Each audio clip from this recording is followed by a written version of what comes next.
question est très importante et ça fait le tour des réseaux sociaux. C'est de savoir si Jésus est Dieu. Bienvenue dans cette vidéo.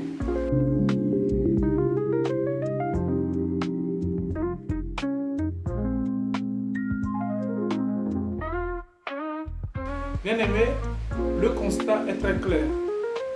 Le fait d'affirmer que Jésus est Dieu est sujet de beaucoup de controverses. Déjà, si nous retournons dans l'histoire, ce qui a poussé les Juifs à crucifier Jésus, c'est qu'ils ont dénoté en Jésus les affirmations dans lesquelles il se fait égal à Dieu.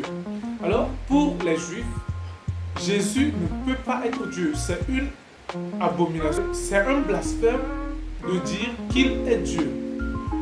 C'est de là que ils l'ont amené jusqu'à la crucifixion. Maintenant, si nous revenons du point de vue des musulmans, nous allons d'aussitôt voir qu'il n'y a aucun Dieu qui est comparable à Dieu et que Jésus ne peut donc pas être Dieu.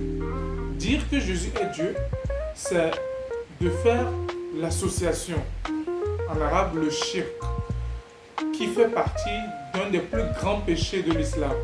Alors, bien-aimés, pour couper court à ce débat, il faut que nous interrogions le concernant lui-même en la personne de Jésus. S'il y a des rumeurs qui courent sur une personne, le mieux est d'aller vers la personne pour lui demander à elle si effectivement ce que les gens disent à propos d'elle est vrai. Alors si nous rentrons dans la Bible et que nous interrogeons Jésus, déjà Jésus va dire qu'il est sorti de Dieu. Jésus qui se voit en tant que parole de Dieu, déjà Jean l'a annoncé en disant que au commencement était la parole était Dieu, la parole était avec Dieu.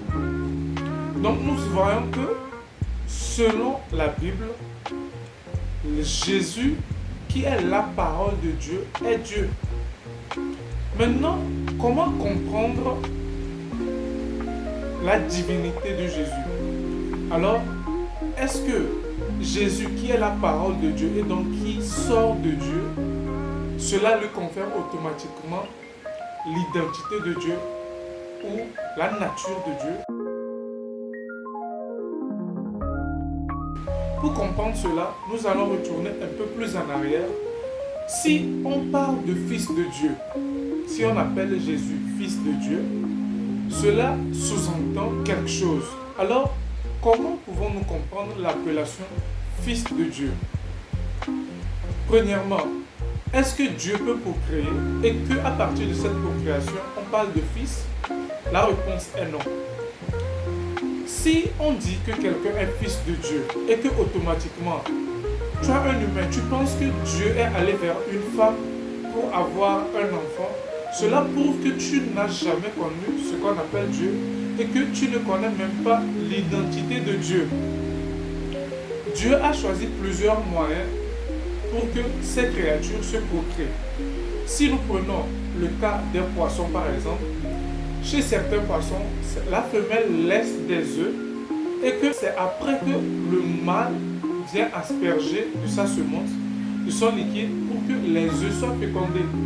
Si nous prenons le cas de la poule et du coq, la manière dont le coq féconde avec la poule, ce n'est pas la même manière si nous arrivons chez l'espèce humaine. La manière dont l'homme connaît sa femme pour donner un enfant, on ne peut pas prendre cette manière pour attribuer à Dieu qui est totalement différent de sa créature. Alors, si on dit Jésus est fils de Dieu et qu'à travers Jésus, les croyants en Jésus sont aussi des fils de Dieu, si on dit Jésus est fils de Dieu et que quelqu'un pense que Dieu a une femme et qu'il l'a procréé avec la femme pour donner naissance à Jésus, c'est qu'il passe automatiquement à côté de la plaque. Alors, comment comprendre l'appellation fils de Dieu? Nous avons dit dans l'introduction que la Bible a annoncé Jésus comme la parole de Dieu et Jésus même dit qu'il est sorti de Dieu. Si il est sorti de Dieu, comment est-ce que cela peut lui donner l'attribut ou l'identité de Dieu? Bien aimé, je suis un homme. Moi qui suis en train de vous parler, vous comprenez que c'est la voix humaine qui sort de moi. S'il y a un mouton à quelque part et que le mouton émet son cri, automatiquement, même les yeux fermés, tu vas savoir que c'est un mouton qui est en train de crier. La même chose si c'est un chien qui aboie, tu sais automatiquement que c'est le chien.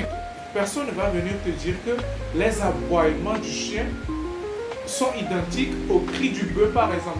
Ce qui montre que ce qui sort d'une espèce identifie la nature de l'espèce en question. Maintenant, si Jésus qui est la parole de Dieu, il sort de Dieu, alors automatiquement il a la même identité que Dieu.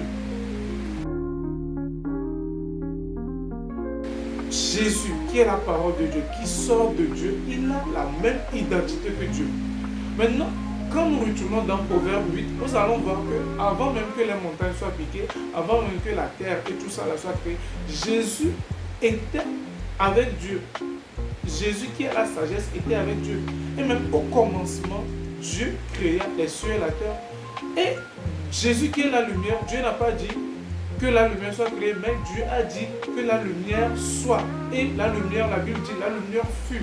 Ce qui prouve que Jésus existait dans la divinité avant que tout soit créé. Alors dire que Jésus est fils de Dieu, c'est normal parce qu'il partageait l'identité de Dieu depuis le commencement.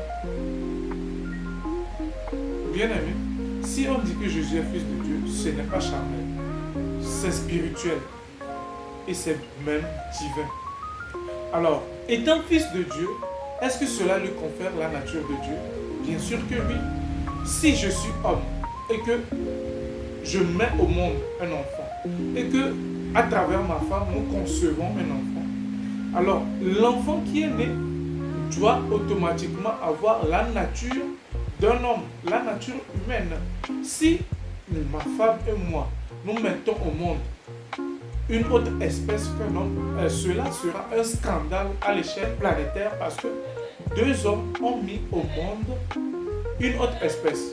Jésus étant fils de Dieu, c'est normal qu'il ait la même identité que Dieu. Si nous faisons ces affirmations dont nous avons la pleine conviction et que vous n'avez pas compréhension de cela, approchez-vous de nous pour comprendre un peu plus à la lumière de la Bible. Il n'est pas bon de prendre des compréhensions humaines de la procréation pour attribuer à Dieu. Soyez bénis.